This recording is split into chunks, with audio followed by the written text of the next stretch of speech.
Welcome to Shenanigans Ensue with Mary SanGiovanni!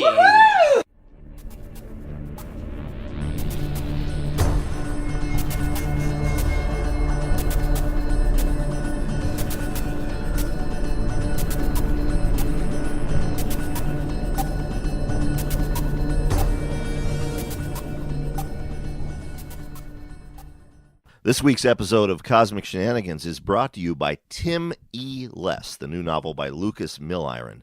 Tim isn't perfect, not by any stretch. He's not the perfect husband or father, just a guy struggling to provide for his family and keep it all together. When it doesn't look like things can get any worse, the accident happens. He only knows this, that the doctors are lying, hiding behind false faces. If only he could remember.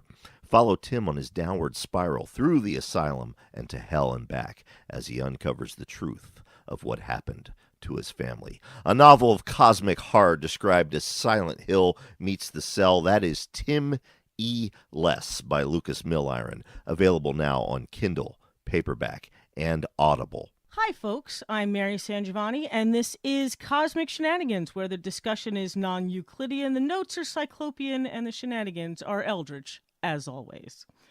This week, we'll be talking about a horror movie called The Void. It came out in 2016. It was written and directed by Jeremy Gillespie and Stephen Kostansky, and stars Aaron Poole, Kenneth Welsh, Daniel Fathers, Kathleen Monroe, and Ellen Wong.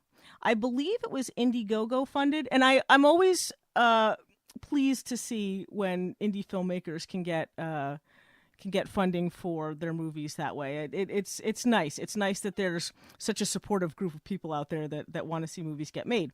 Now, there are spoilers ahead in this episode, so if you want to go and watch the movie first, go ahead. I'll wait. Okay, I'm assuming you're back now.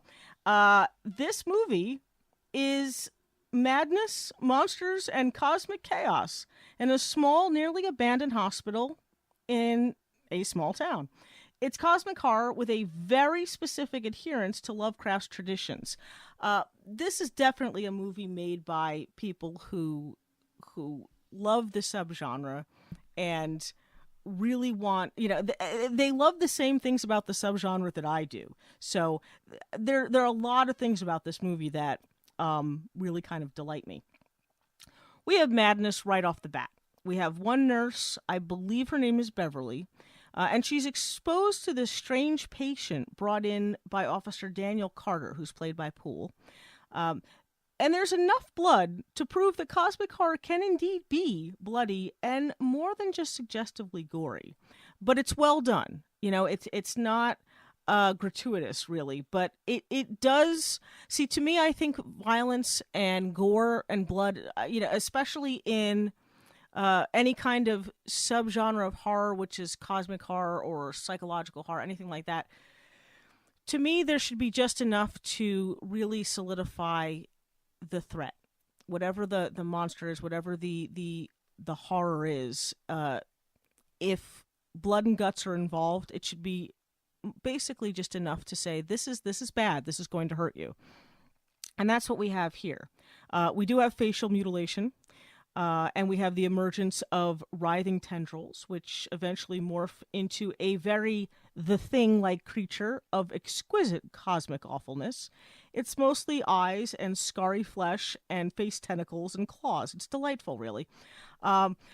We have scientific experiments that make hulking inhuman beasts that are half alive out of what's left of certain people.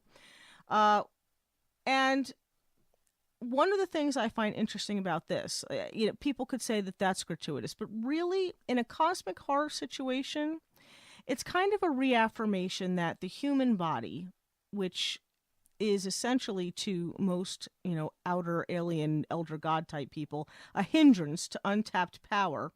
It's nothing more than a shell of clay and scraps, more or less, for forces beyond our understanding and ability. And I think that's important. And a lot of times in cosmic horror, the body can be mutilated and twisted and moved around and rearranged in ways because the forces doing it don't really understand how much importance, I guess, human society places on the physicality of the human body. And I find that an interesting aspect of cosmic horror. What's even worse than the potential pain and torture of the human body, though, is that our minds, our true sense of self, the seats of our soul, are just as fragile, breakable, imprisonable, and ultimately just as malleable. That's why madness, I think, features so often into cosmic horror, because in a lot of cases, one would hope that one has the psychological fortitude to handle whatever comes our way. And in cosmic horror, that's often not the case. We're often not prepared to deal with these almost inconceivable horrors that are coming out in our direction. Now, we also have in this movie brief flashes, not quite dream sequences, of a gorgeously cold and alien world. And we're going to come back to that later. But the main character, the police officer, Daniel Carter, periodically like if he gets knocked out, something like that, then he has these flashes of another world. Before I get into the specifics of why I feel this is cosmic horror, I do want to make note of the way that the directors and writers of this movie factor in a lot of characterization. A lot of the characterization in cosmic horror in general is not particularly deep or well, at least traditionally. At least traditionally, characters in cosmic horror are not fully developed or are almost caricatures of people, because the point is that who we are doesn't matter. I think a lot of modern cosmic horror, in trying to contradict that sort of underlying philosophy, has created more fully developed, fully fleshed out people dealing with the cosmic horrors. But traditionally, in a lot of Lovecraft stuff, one of the criticisms of his work is that his characters seem somewhat two-dimensional. And part of it, I'm sure, is that you only can create characters as real as the people and interactions that you have. And if you are something of a shut-in, then you don't maybe get the nuances and subtleties of human interaction. But I think, again, a lot of it comes from the fact that he was aware that he was saying individual personalities are insignificant. They don't matter in the grand scheme of things because people don't matter. And that's not entirely the case here. These people are fully fleshed out people in this movie. However, what we learn from them, we almost learn on the fly. We don't even get all the characters' names. What we do get of the characters who are the main characters identified by name, we get in passing snippets of dialogue, usually almost as if we should already know that. But it's not unclear. It's just that it's not.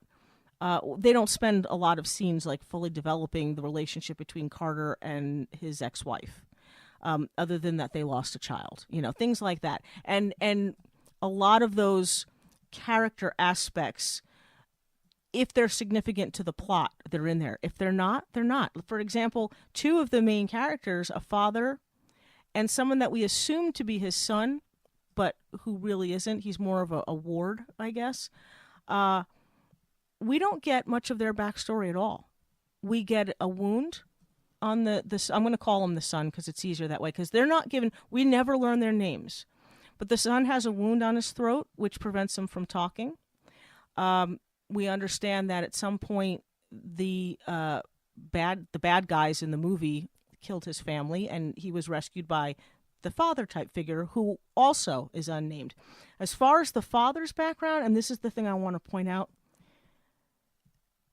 he drops out of his pocket a bloody baby shoe, like not quite a toddler, but not quite an infant, maybe a 1 or 2 year old. Any mother, probably any parent, recognizes the powerful significance of baby shoes. It is something that parents often tie a lot of their nostalgia to in terms of their little children, or their mourning at the child growing and no longer being the little baby they remember. And there is something so horrible about seeing this little bloody baby shoe, which he doesn't explain. He never explains it in the movie. He just picks it right back up and puts it in his pocket. But we get a clear insight into the father's motivation for wanting to mow down these cult members. Now, children, it was pointed out fairly recently, I'm not sure where it was that I was reading this, but children don't often have a prominent role in cosmic horror, except as some type of interspecies end goal, which is interesting, in my opinion, because children, of all the kinds of humans that there are, children are the most embracing of the limitless potential of the universe. They're the most accepting of the dissipation of boundaries between dream and reality. Children are fully on board for what essentially these great secrets are, and they're not afraid of them. They take them in stride the same way they take in Santa Claus and the Tooth Fairy and the fact that, school lets out in the summertime. Like that is a children's world. And I don't know, maybe Lovecraft was skittish when it came to, including children, but for the most part, there are no children in a lot of traditional cosmic horror, and I find that interesting. That's not to say that they never are. When we've talked about evil children, they do come up in some of the pre-Lovecraftian cosmic horror, but for the most part, Lovecraft never really had any specific children. So this bloody baby shoe, I think, it's interesting because, and again, I think it also speaks to characterization of somebody who does get out once in a while, somebody who did have family and friends and was not just, shuttered up in some dank, dusty library his whole life. These are people who are really intimately affected by what's going on. Now, there's also an interesting dichotomy between good guys and bad guys in this movie. It's suggestive of a Lovecraftian technique of the outsider being the insider and vice versa. Now, this has come up in next week's episode. We're going to have an excerpt of I Am Providence by Nick Mamatas, where that theme runs throughout the whole book. It's very expertly done. But it shows up in this movie, too. And I've seen this movie twice. And the first time I saw it, I didn't really catch on to it. I just thought, okay, there's a twist. I thought this person was a good guy and he's not. Or I thought that person was a bad guy and he's not, But there is a pervasive theme in the movie of physical and psychological metamorphosis. And I think that speaks to the Lovecraftian technique of outsiders really being insiders and vice versa, where your place in the universe is and whether or not it matters. Good and evil, because it is dependent on what side you're on, is almost utterly irrelevant. And that comes up in a lot of Lovecraft stuff. And again, because I think that this is so much in the tradition of Lovecraft, there is that sort of idea running through this movie. For example, if you look at Shadow over Innismouth, is the narrator, by embracing his fate, is he good or evil? Are the Migo benevolent aliens looking to share intergalactic experiences, or are they manipulative monsters? And the wizards and the cultists of Arkham Country, are they devoted and desperate religious, or are they sadistic and degenerate beasts? And what about Wilbur Whately, who, by many accounts, is a monster? But he's just trying to do what he was taught his whole life. He was taught his entire life to survive and to reunite with family. Is that really any different than what any of us do? And what about the outsider in the short story, The Outsider? Does he deserve happiness or disgust? See, with cosmic horror, the gray area is, I think, an outgrowth of perspective, of nihilism and despair, and of obsession and compulsion. What is, and when we talk about endings, I would like to come back to that, because I think with cosmic horror, it exists in the gray area, a lot of it. I think it is probably one of the precursors to this trend of the anti-hero, this trend of, characters not being all good or all evil, Now, the music in this, it's vaguely reminiscent of Silent Hill music, which I like. It's grinding and discordant, as one might imagine a fever dream or a nightmare would have, if, such things were soundtracked. It's something meant, in my opinion, to disorient as much as to unnerve. It triggers that spot. They say that music affects people physically. That's why a lot of horror movies are in their soundtracks are in a certain key that agitates us. It's done on purpose, a lot of flats and sharps, because our bodies physically react to vibrations of certain sounds. We find certain sounds threatening. We find certain sounds soothing. That's why our mother's voices and lullabies are soothing. Why all children's songs are in a very vanilla sort of key. There's not a lot of complexity there. There's not a lot of black keys on the piano as opposed to the white keys, because sounds affect us. And this kind of music, I think, is particularly effective in that it triggers that spot between the physical and the psychological, that place where we react to certain sounds, grinding sounds or heartbeat sounds or discordant things that sound like things are falling apart. Now, there are an awful lot of nods to Lovecraft stuff. There's an awful lot of nods to the things that we have come to love, the tropes we have come to love about cosmic horror. And most of them are found in the doctor's office. And here's where some of the spoilers come in. The doctor, who we at first believed to have been murdered by one of the cultists, gets up and walks away. And we find out that in his office, he's got Polaroids, old photos of orgies, of cultists, even of monsters, a la Pickman's model, actual photographs of monsters. We have a Necronomicon-like occult book with sigils and spells in it. And again, this is very reminiscent of some of Lovecraft's best wizards, in that this man has found a way to defy death and time, that he has used the occult. He has traded something somewhere for the ability to continue on, to be immune, more or less, to death and time. And a lot of times in cosmic horror, that thing that you're trading is your humanity. And that seems to be the case here. We also have occult ties to reanimation of the dead. I wouldn't quite say in the tradition of Reanimator, but the idea that the catalyst for all this, his sole drive, is in bringing back a dead loved one. And that's why he started experimenting with all this in the first place. The way the doctor is described, there's an interesting line in there which I think speaks to the kind of religion, the deviation from standard religions that a lot of cosmic horror also employs. One of the people who they believe is a cult member, but turns out was just in the wrong place at the wrong time, says, "I don't believe in the devil, but I believe in this. He made people change."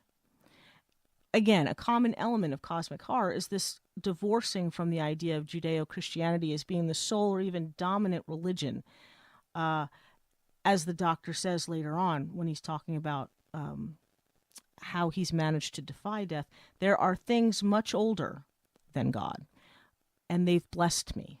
And that's where we get this implication of elder gods and ancient forces so much more powerful even than the God that we've come to consider, those of us who consider him that way, to be all-powerful and all-knowing.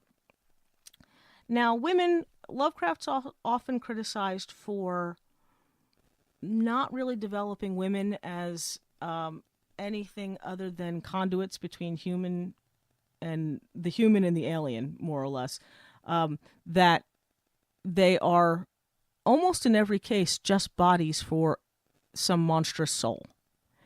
We have that in The Thing on the Doorstep. We have that in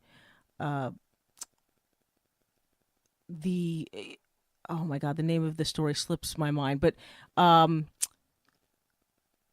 there are a number of cases where a woman's pregnancy or a woman's body is essentially just a shell, unwilling shell often, for the birth of some monstrous thing.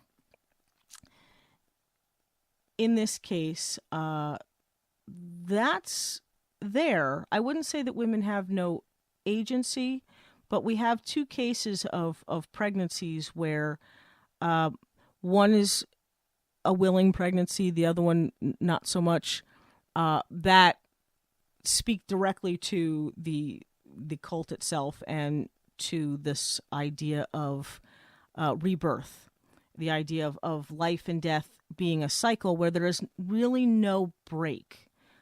Life and death are simply transitions, and transitions which really don't have a lot of sway in the grand scheme of things.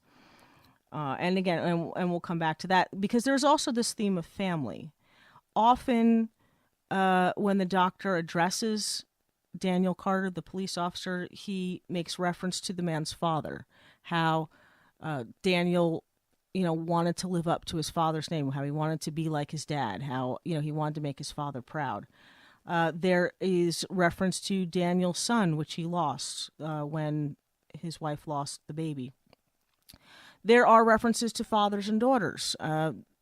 Supposedly the driving force behind the doctor's occult studies to begin with had to do with the death of his daughter. And there's a whole, I think, untapped aspect of the film there. When you see the picture of him and his daughter, there's something more there. There's something I think that could have been explored there. But it's basically, this cyclic nature of being.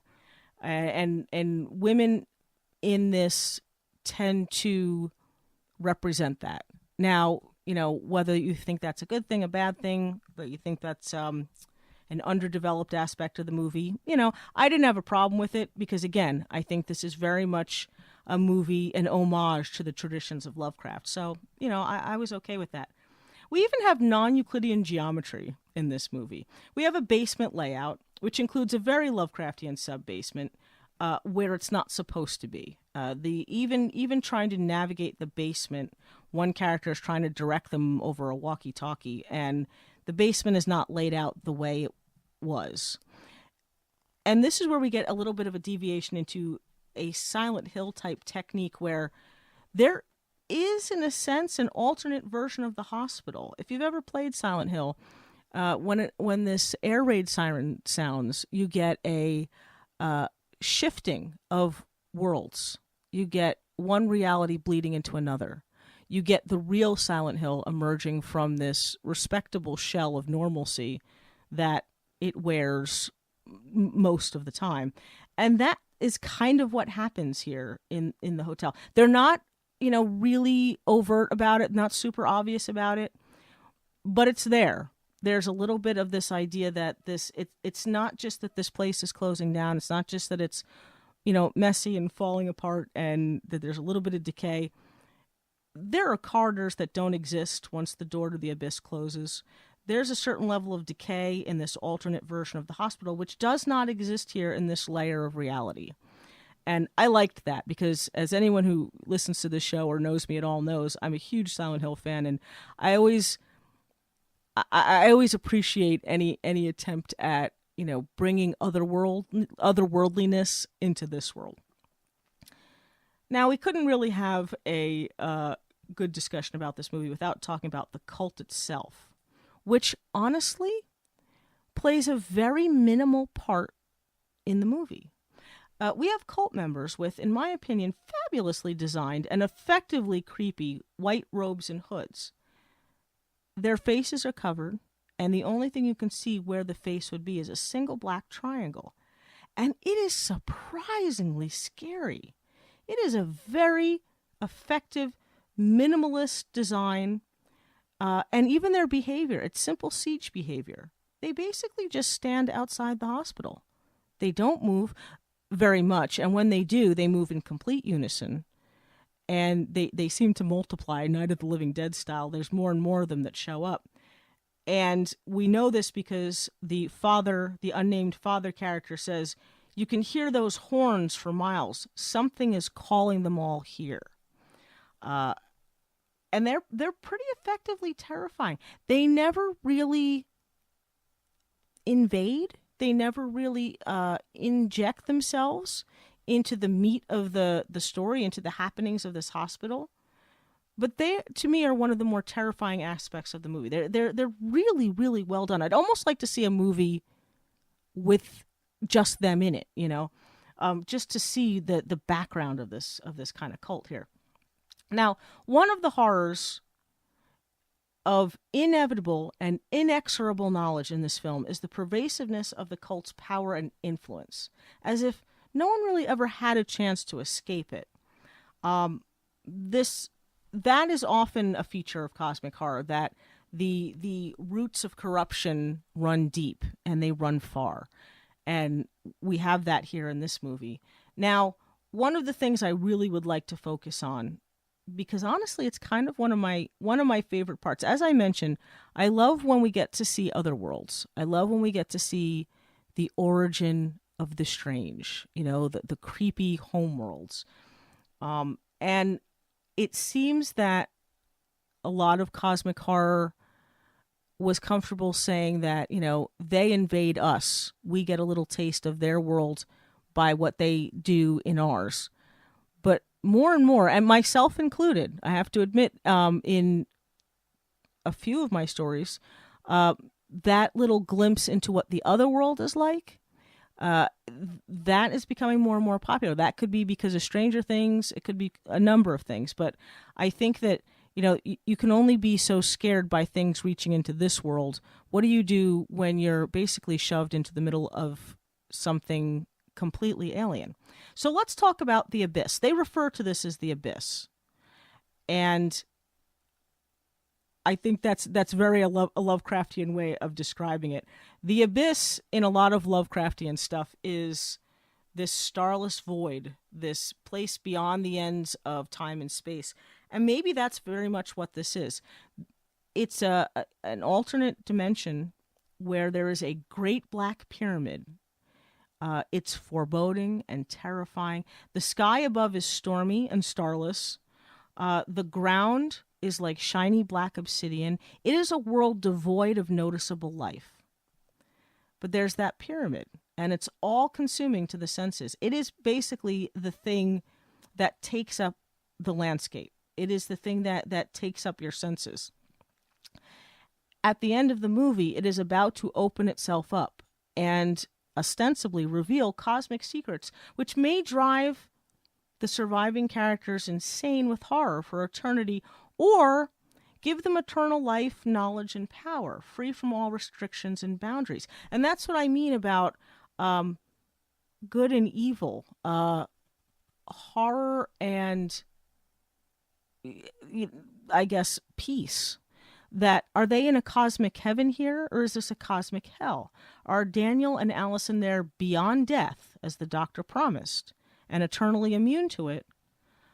Or are they some kind of figment of each other's imagination or memory, that they're holding on to the last shreds of humanity before the inevitable change overtakes them? Because remember, I said in cosmic horror, a lot of times the trade-off is your humanity. I assume the directors want the audience, because it is somewhat an abrupt ending, that the directors want the audience to make such determinations for themselves. But I think that there are certain clues throughout the movie that indicate that the end may be more of a beginning, and actually a potentially glorious and amazing beginning than any kind of real end. The horror may just very well simply be that that fear is the oldest and strongest emotion of mankind. And the strongest kind of fear is fear of the unknown. Maybe just the idea that we don't know what's going to happen when that pyramid opens. That's what's scary. Fear of the unknown. In essence, whether you die or you die to become immune to ever dying again and you become a thing that lives on, it's a transition. It's a change. But that's all it is. It is a metamorphosis, the same as everything else in the movie. It is just a change to something else. The doctor says, this isn't the end, before they can access the abyss. And I think it comes back to that theme of cosmic horror, that there is more beyond life and death.